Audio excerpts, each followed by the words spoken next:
that's right. We did have a talk beforehand. There were four of us, and very unusually for four criminal barristers, we've decided to keep it short and to stick to the points that we've been given, and all of them have promised to do so.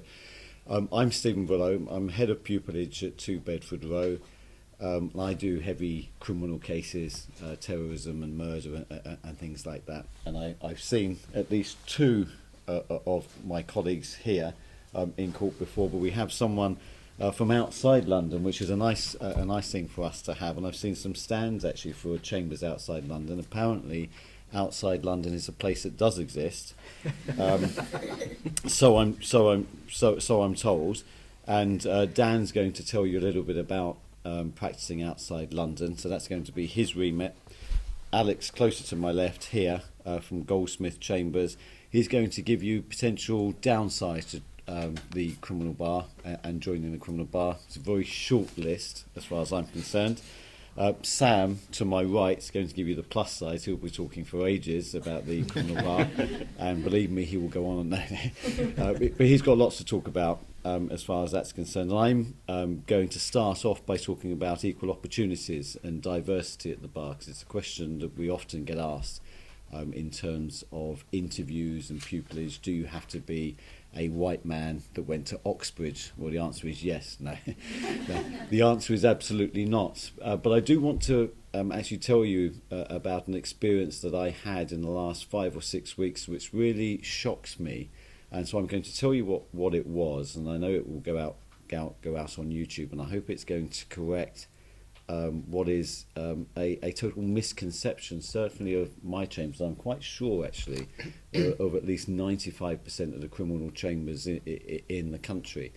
It was about 4 or 5 weeks ago, I had an intern from the CPS. She wanted to finish off her pupillage, not doing it at the CPS, quite wise, but doing it with some lawyers in private practice, and she came with me. And she just happened to be a woman, and she just happened to be a black woman. And so she came with me for 6 weeks on a secondment. And when we went to do a murder trial at the Old Bailey, she met a colleague of hers as she was doing pupillage with the CPS. She also happened to be a woman, and she also happened to be a black woman. So the two of them obviously knew each other, and we did this case for 5 or 6 weeks at the Old Bailey. And then, as is often the case, we went for a drink afterwards with some of the police officers and some of the other barristers, and these people doing the secondments, and many people all came as well. And having spoken to them, I said, well, did you apply to 2 Bedford Row? And both of these women said no. And so I said, well, why did you not apply? And they said, well, we looked at your website and you've only got 1 or 2 black faces on the website, so we just assumed that you didn't take people from ethnic minorities. And that really, really shocked me. And what it led them to do is to not apply to us. And so it became obviously a self-fulfilling prophecy. They hadn't applied to us, so we never saw their application. And they obviously were never given tenancy in chambers and never made it to our website because they never applied. The reality is, I used to be a chef. I went to a polytechnic. I didn't go to a good university at all. I worked all the way through university. My father is a Sicilian peasant farmer immigrant to this country, and I'm head of pupillage at 2 Bedford Row. My second in command is a woman, and she is a woman from Wolverhampton, which I think is in this area that he's going to talk about. It's outside London. And my third in charge is a barrister, one of the finest barristers, certainly of his call, a man called Dean George, who's a mixed-race Jamaican with a twirly hairdo, as it happens. And so the reality is, it couldn't be further from the truth that we wouldn't consider applications in a fair and balanced way. And it's something that we have noticed but never really understood, that we don't get a lot of ethnic minorities applying to chambers. And I've always worked on the theory that must just be not a lot of people from the ethnic minorities are going through the bar course or going to law for whatever structural, social reasons that may be. But to be told that because we don't have a lot of ethnic minorities on our website is the reason why people aren't applying, because we don't take them is just wrong. And so I wanted to take this opportunity to say that we are massively committed to equal opportunities. If you are a white man from Oxford, you too will not have any prejudice against you, because it's not one way or the other. I have done interviews at 2 Bedford Row for the last 6 or 7 years, and I can absolutely guarantee you that the 4 people that are offered pupillage are the 4 best advocates during the interview process, and I have no concern at all as to where you came from. All I am interested in is where you are potentially going, and I genuinely don't know our pupils on our stand at the moment in the hall. I don't know where any of them went to university. It's just totally irrelevant to us. They have to have a decent degree, but I don't care where it's from. I went to a polytechnic, so I can hardly say, well, you can't come in if you're not from Oxford. So in terms of equal opportunities and applying, I think you have to apply to where you want to go, and you have to trust the fact that 99% of people at the criminal bar are right and proper and fair people. It's what we argue for most of our working lives. We argue for fairness and reasonableness and rationality. You have to trust us that's how you're going to be received, and it'll certainly be the case in my chambers, and I'm sure all of our chambers. So I'm going to hand over. I'm not sure what order we're going to go in, but that's the end of, which was quite short.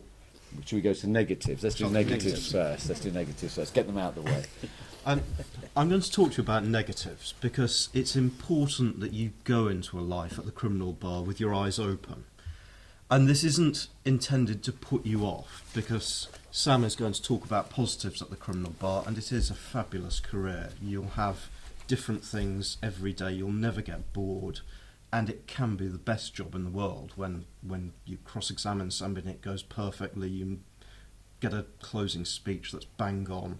The feeling is amazing, but you need to understand, before you apply for a criminal pupillage, the downsides to it, so that you don't get the shock to the system and you don't take out possibly the place of somebody who is prepared for it and end up dropping out after pupillage. First warning is the very topical one of money. I'm afraid if you come to the criminal bar, you are not going to earn the sort of money you can get at the commercial bar. You'll earn a fraction of it. And it's very hard, and particularly at the lower end. And you've got to be aware of the problems of being self-employed. You don't have a guaranteed salary check at the end of each month. The Legal Services Commission often make it as difficult as possible to get paid. You wait 2 months for a payment, then get a notification back saying they lost a form that you sent with it, and you've got to wait another 2 months. And fee cuts are here, and they're likely to keep getting cut. That being said, it is still possible to make a living, and as you get more senior, a decent living at the criminal bar. But a lot of people do drop out, and it can be very hard, especially when you're paying expenses that are associated with being self-employed. The next thing is lifestyle. As a junior criminal barrister, you will be in court every single day. And if you want a day out to prepare something, it's likely the clerks will tell you we're too busy, forget it, you can spend your evening preparing it. And if you want to have a lifestyle where you can arrange dinner parties with friends throughout the week, or have a great social life through the week, forget this job. At the junior end, you're going to be getting trials where you're given the papers the night before to prepare. And contrary to what you see on television, where barristers go into court having not read the papers and shout a lot at the witness, and the witness breaks down and admits they're lying, that's not how it happens. You win cases by reading the papers in detail over and over again and finding the little details that show somebody's not telling the truth, that are tucked away, and you really have to work on that. And it doesn't necessarily change as you get more senior, because when you're in a heavy-duty trial and a point of law comes up, the judge will tell you, I want skeleton arguments overnight. And the judge isn't going to say, it's okay, serve them at the end of the week because you're off to your granny's birthday party tonight. They want them that night. And last year I was in a murder trial where you're exchanging skeleton arguments at midnight with your opponent because something's come up and it's changed. And you'll also have solicitors who want urgent advice on other cases that are coming up, and you haven't got time to deal with that during the day because you're in court doing a trial. So you're doing that evenings, weekends, and that's what happens. And on top of that, there's travel. Some sets are more fortunate than others, but most people who practice in London end up at some points travelling all over the country. You pay for that yourself. You may find that out at very short notice, and you've got to be ready to do it. Now, to give you an example, next week I've got a week where I happen not to have any trials in, so I've got what we call a bits and pieces week of doing mentions and plea hearings and things like that. Monday I've got 2 hearings at Woolwich Crown Court. Tuesday I've got to go to Leicester for the judgment in a complicated proceeds of crime matter, which I've been doing. Wednesday I'm back to London to make a bail application in a rape at Snaresbrook Crown Court. Thursday I've got a directions hearing in Leeds, and then on Friday a directions hearing in Birmingham, followed by a conference at a solicitor's office in Stafford. Now that's a particularly bad week, but it's the sort of week you get and the sort of week you've got to be supposed to be prepared bad for. And finally, the final thing to mention, pressure. You're doing your job in the public eye. You have got to be on the ball at all times. When you're in court, you're either prosecuting somebody for serious offences or you're representing somebody who's got catastrophic consequences if they get convicted. And you can't sit back and have an easy day. You've got to be there on the ball. And there are days when you're going to go into court and you might be representing a serial paedophile who's accused of raping a teenage girl, and he says, no, she was fully up for it, she was consenting all the way, and you're going to have to cross-examine her on that. And you have to be professional and do your job properly to the best of your ability. And there are times that everybody in court is going to hate you, and you're just going to have to live with that and be thick-skinned and do it. And at the end of your cross-examination, you might feel like going to the pub and relaxing, but in fact you've got to go down to the cells and listen to half an hour to your client telling you how everything's so unfair. That's why I say you've got to be prepared for the downsides of this job and go in with your eyes open. I am thoroughly glad I do this job. I love it, and I'll endorse everything Sam's going to say about the positives, but please go in with your eyes open. Thank you, Alex. It's a great pity that I'm sitting on a panel with four white men, actually, because presentationally it just does look awful, and I'm going to admit that straight away. And it's not actually representative. And at Garden Court Chambers, where I practice, we're not purely a criminal set, but we have significant numbers of women, including Catherine, who's in the audience. Has come to heckle me. A large number of women doing criminal work, and a large number of barristers from a variety of ethnic backgrounds. And I think that that's representative of the criminal bar across the board. That there probably are. I don't have stats to hand, and I didn't come here to talk about equal opportunities specifically, but there are. I endorse everything that Stephen has said, because there are great roots to this profession regardless of your background. And so if you grew up on a council estate and went to a state comprehensive school like I did, the profession is open to you just as it would be if you went to a boarding school and then to Oxford. And neither type of person ought to feel put off because of where they came from. And where they were educated. The profession is in a bad spot at the moment, and Alex is right to bring that to your attention. You probably know about this already. The attacks by the government are relentless, and I brought along, because I couldn't resist it, a photo of the popular Lord Chancellor with a caption that I hope you at the back can see. When I said I was going to bring this along, I was told that I bore more than a passing resemblance. So I didn't take that as a particular compliment. Let's get on to the positives of the profession. If you want to train to be an advocate, the criminal bar is the best training ground, regardless of where you end up, in what area of law you end up practicing in. There is nothing like a pupillage at the criminal bar in terms of the type of advocacy experience you will get. You will benefit from the type of exposure to the court that Alex has mentioned, daily court appearances. You will benefit from the experience of some of brilliant Queen's Counsel like Stephen at the top end of the profession, through to superb junior barristers like Catherine, who will be able to assist you and help train you from day one of your pupillage and throughout the early stages of your career. And me as a practitioner of 15 years core benefit on a very regular basis from the input of those more experienced than me, but also those less experienced that have got advice and support to offer me. And regardless of the benefits of that there may be in civil sets or offered by the employed bar or offered by in-house opportunities in criminal solicitors firms, nothing will train you as an advocate like a career at the criminal bar. And I'm not saying that those other options don't have benefits attached to them, they do, but the type of experience you'll get is arguably the best in the world, really, as a training as an advocate. You also are performing, and we should remind ourselves of this on a very regular basis, you are performing a vital public service, because it's essential for those accused of crime and those who have been victims of crime and their families, that criminal cases are prosecuted and defended to a very high standard.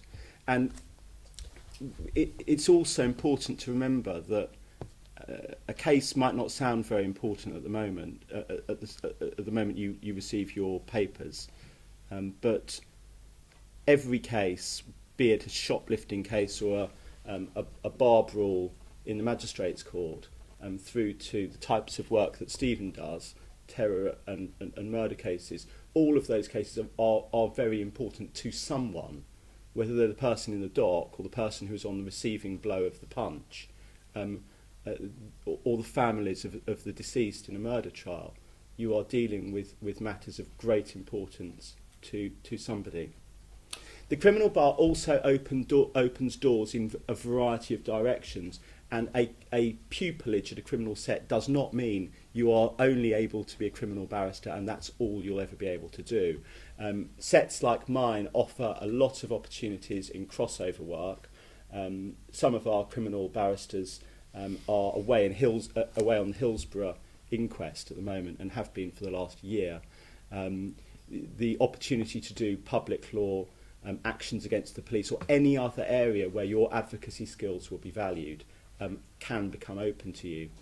Junior practitioners take part in secondments in various organisations, and many members of the criminal bar have developed careers working in other areas of the public sector or in politics. So you shouldn't think of the criminal bar as being a criminal pupillage as being the be-all and end-all, and that you will only be able to pursue a criminal career in the future.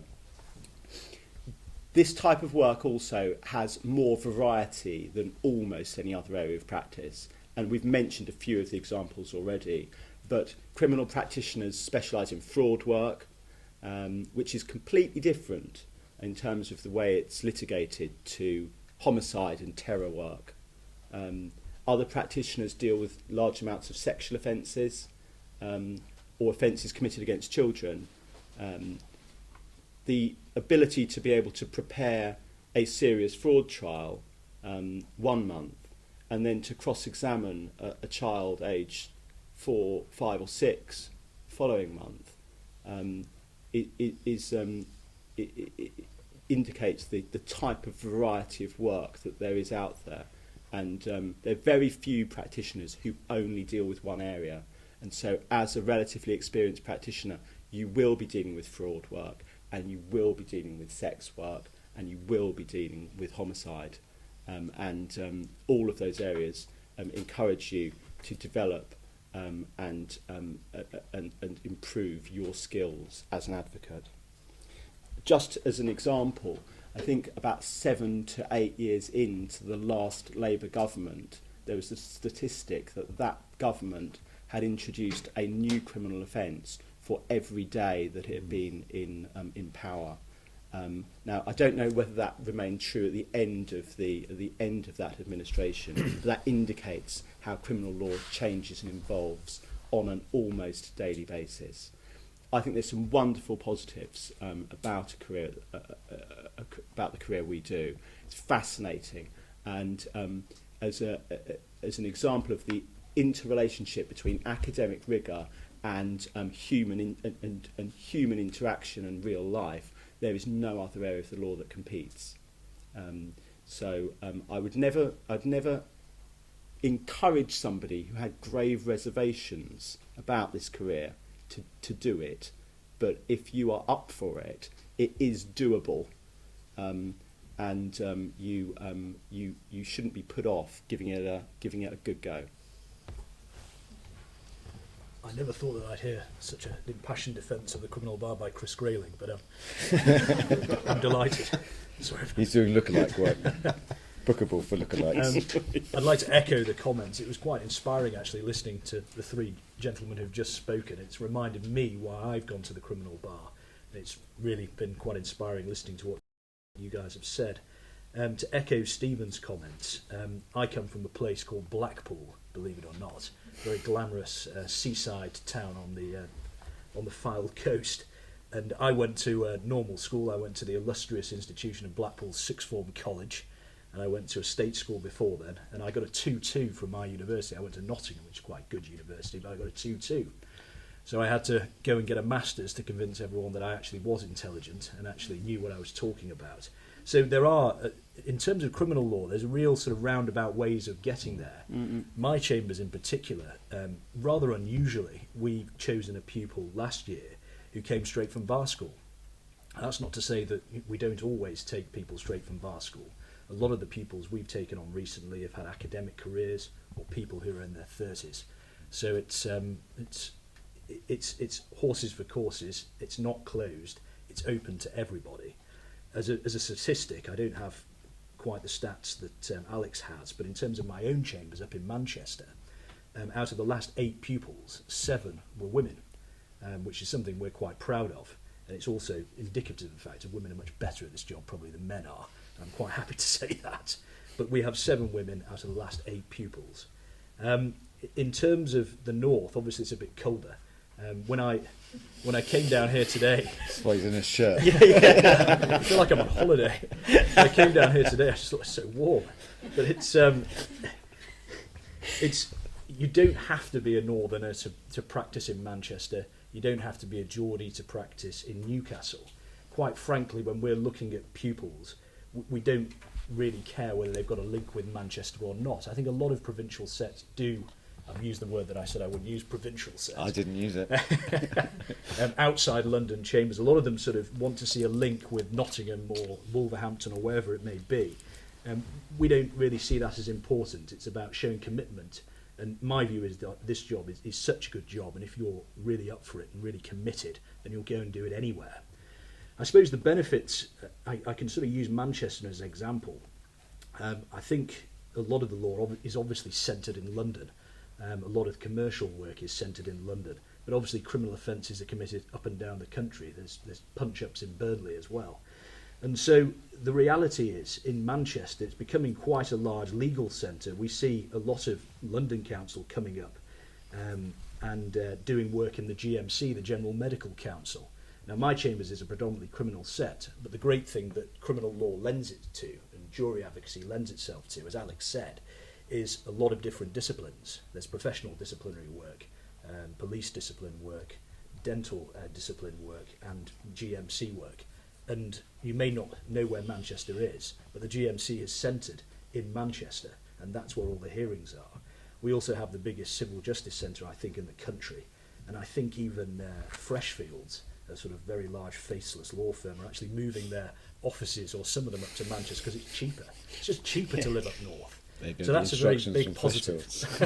We don't get any instructions from Freshfields. But it's right, travel is a real is a real problem in our job. Just because I practice in Manchester doesn't mean that I don't go to other parts of the country. At the moment I'm doing a long case in Newcastle. I've been there since January, and then before that I was in Birmingham with a load of London barristers doing a long case there for about 4 months, living in a hotel. And that's one of the things you've really got to consider, because if you want to have a family, if you want to see your children on a nightly basis, sometimes you've just got to say goodbye. I won't see you until Friday night or Saturday morning, because you're away, you're on the case, you're committed to the case. And the interesting thing about us as criminal barristers is we do the work regardless of the actual fee paid. Once you're in the case, you've got to do the work. And so, as we were saying before, skeleton arguments being exchanged, just to sort of show off to each other at sort of 2 a.m, who can send the latest skeleton argument. But if you've received it, and that's the way the case has been running, and people have been sending skeleton arguments at 2 a.m, you can't go in front of the judge tomorrow and ask, well, I need a bit of time to do this, I need a bit of time to get on top of it and read it. You've just got to read it when you see it. So it's a very, very tough job, but the positives are fantastic. The negatives are really things, I think, as Alex said, that should put you off now. If you've got any reservations now, then you shouldn't go into it. But it's been the best thing I ever did, and I just think it's a fantastic career. Just dealing a bit with the kind of work you'll do on circuit, it's a cliche to say, but I think it's true, is that I think pupils get thrown in a bit more at the deep end, in the sense that the work that you do, it's probably a bad thing in some ways, because you don't have that great grounding that you have in the magistrates' court. I actually did pupillage in London, and all my work was first appearances in the magistrates' court. It was a fantastic way of learning, but you don't get your first Crown Court trial for a while, I think. Maybe that differs from set to set, but in my chambers the pupils are generally doing Crown Court trials almost from day one, which is quite a nerve-wracking thing if you've only ever seen one. It's also true that we have less pupils per set, I think, than London.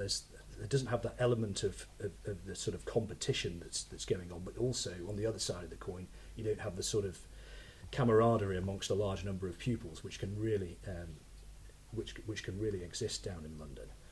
But it's normally the case on circuit, and I hope I'm not sort of speaking too generally, that if you're taken on as a pupil, the idea is, unless you do something really bad, you're going to be taken on as a tenant.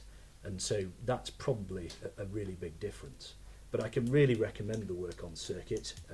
Manchester's becoming, dare I say it, a bit of a powerhouse in terms of various areas of law, particularly criminal law. I mean, you will have done cases up in Manchester and all over the country like myself, and it's a really diverse city. Many other cities up in the north of England are fantastic places to work. I'm absolutely loving Newcastle at the moment, and the nightlife's rather good as well.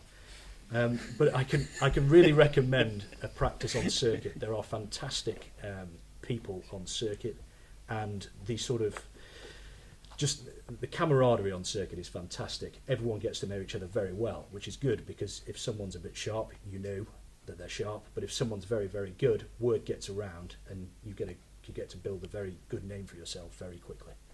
I think that's all I've got to say about the north of England.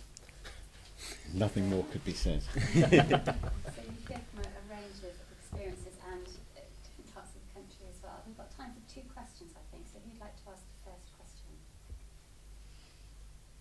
Right.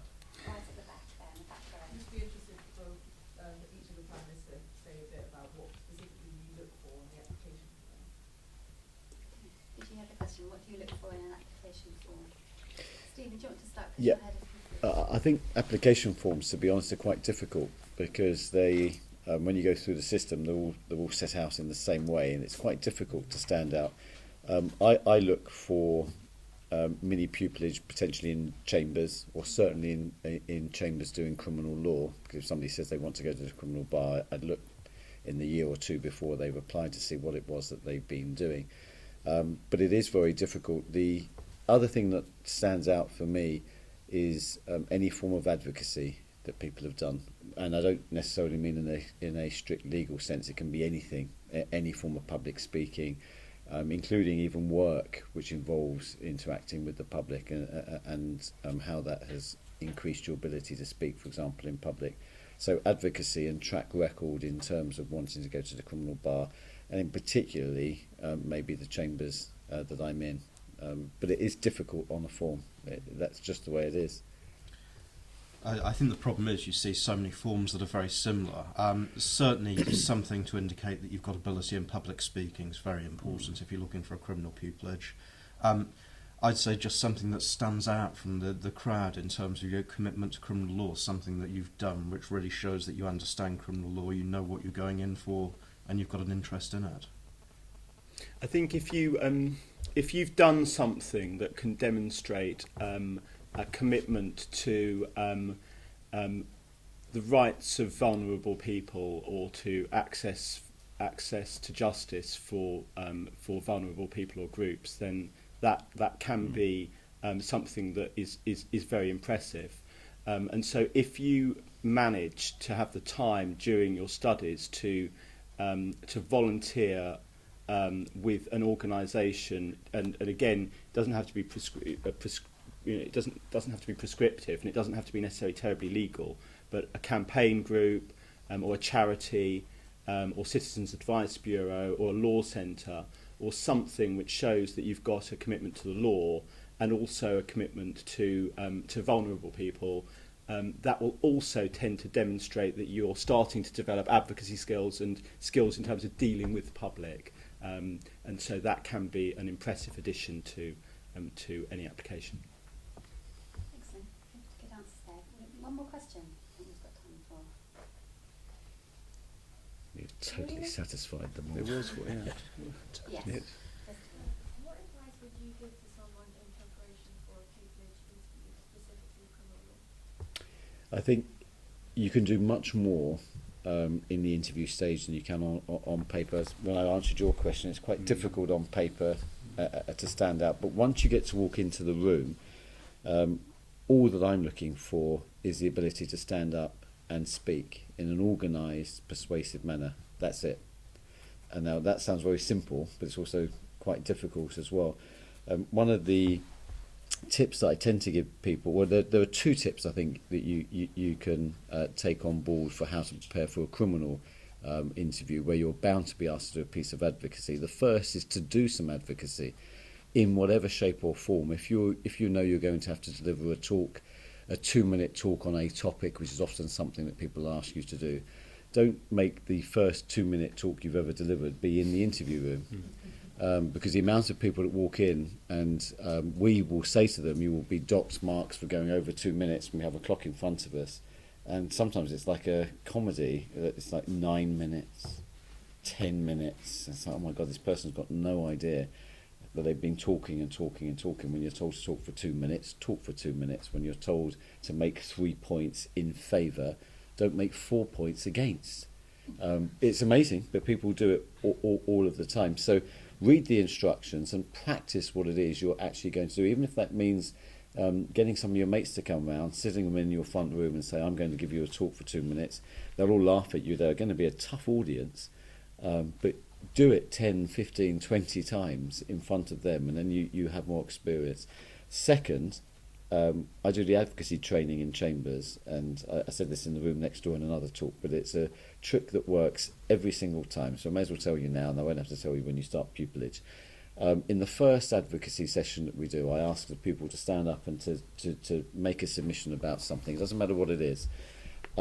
And they stand up and they try to use long words, and they get all confused, and then they can't find the next long word that they want to get to because they're doing the build up to the introduction to what it is they want to say, but they want to make it sound impressive on the way so they can show me where they're going, and then when we get there, well, we're not really there yet, let me do a little bit more introduction.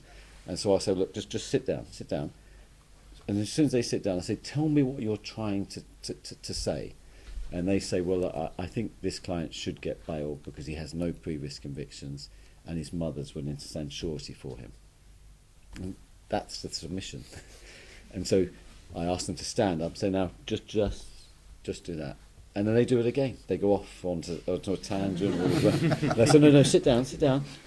What are you saying to me? And so if you just picture all that we do, and if the higher you go up this profession, you listen to people speaking, I'm sure you'll all agree with this, people use less words the higher up you go. And when you hear people that are really at the top of this profession, like I sit and sometimes listen to Orlando Pownell in a case, and if you were to have a transcript of what he says in the case, and I gave you a red pen and told you to cross out the bits that didn't matter, there would just be no red ink, because he doesn't use any fluff. If he needs to say, for example, that the door was blue, he'll just say the door was blue. That's it. Now let me describe to you, please, the colour of the aperture, which had a wooden hinge and had a handle. We call it a door. It's not necessary. The door was blue. So do your advocacy in a very focused and simple way, and you are just speaking to people, and try to remember that. Finally, as a trick, for those of you that are very nervous walking in, what I do, and I still do it now when I'm in front of old, crusty, beaky judges, of which there are many, I won't name any in case they watch YouTube. I never appear in front of any of them, but I hear from Sam there are lots of judges like that, like that out there, is I picture them with their children or grandchildren on a Sunday, having Sunday lunch. So when I walk in, they look really imposing, sometimes very elevated, literally physically elevated. I picture them with children or grandchildren, and it just humanises them a little bit. They're just a person, the same as you are, and they've got two ears, and they will listen to you if you make sense. And so when you walk into the room, one of my children is here, he's sitting at the front. I've got children. If you interview at 2 Bedford Row, you know I've got children. I've got 3 of them, and I'm just a person, so it can be intimidating, but just try to humanise it and be simple. That's an excellent tip for us to end on. Maybe you can use that when you go to your meeting competitions back at university. Thank you very much, but most of all, thank you to our panel today.